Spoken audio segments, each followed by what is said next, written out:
Hi అండి, welcome back to my channel. ఈరోజు మన వీడియోలో ఒక మంచి క్లీనింగ్ టిప్ చెప్పబోతున్నానండి. అదేంటంటే మనం టీ వడబోసుకునే చాలీ ఉంటుంది కదా, టీ స్ట్రైనర్ అనమాట. ఇది బాగా మురికి పట్టేస్తుంటుంది. చూసారా, ఎంత మనం రోజు క్లీన్ చేసినా సరే టీ పొడి అనేది బాగా పేరికిపోయి ఇలా అయిపోతుంటుంది అనమాట. సో అప్పుడు మనకి టీ అనేది కిందకి పడదు.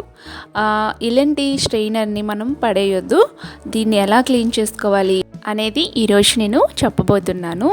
సో సింపుల్ అండి, దీనికోసం ఏం కొని తెచ్చేయాల్సిన అవసరం లేదు. ముందుగా అయితే స్టవ్ ఆన్ చేసుకోండి.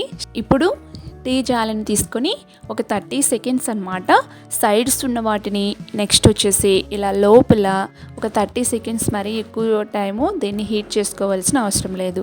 చూసారా, హీట్ అయిన తర్వాత సైడ్స్ టీ పొడి ఉండిపోతుంది కదా, అది వేడికి బాగా కరిగిపోతుంది అనమాట. సో ఇప్పుడు మనం ఏదైనా విమ్ లిక్విడ్ అయినా, లేదంటే మనం వంటలు తోముకునే సోప్ ఏదైనా ఉంటే దాంతో, చూసారా ఎలా వచ్చింది టీ పొడి, అలాంటి స్క్రబ్బర్ ఏదైనా పట్టుకొని దీన్ని చక్కగా ఈ విధంగా కొంచెం లైట్గా రుద్దుకుంటూ దీన్ని ఈ విధంగా చేస్తామంటే చాలా ఈజీగా వచ్చేస్తుందండి. సో రెండు వైపులు కూడా లోపల బయట ఈ విధంగా చేసుకొని మనము టీ స్ట్రైనర్ని మళ్ళీ కొత్త వాటిలా రెడీ చేసుకోవచ్చు అనమాట. అంత బాగా వస్తుంది. ఇప్పుడు వీటిని కడిగి నేను చూపిస్తాను, చూడండి ఎంత బాగా వచ్చిందో. ఫస్ట్ ఉండే టీ స్ట్రైనరు, ఇప్పుడుండే టీ స్ట్రైనరు ఒకసారి మీరు కంపారిజన్ చేసుకోండి. చాలా బాగా వచ్చింది కదా. సో చాలా క్లీన్ అయిపోతుంది అనమాట. దీనికోసం ఖర్చులు పెట్టాల్సిన అవసరం లేదండి.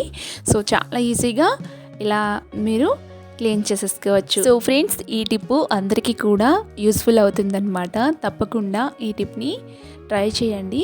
అలాగే ట్రై చేశాక మీ ఫీడ్బ్యాక్ని నాతో షేర్ చేసుకోండి మర్చిపోవద్దు. వీడియో నచ్చితే లైక్ చేసి, షేర్ చేసి, సబ్స్క్రైబ్ చేసుకోండి. Thank you.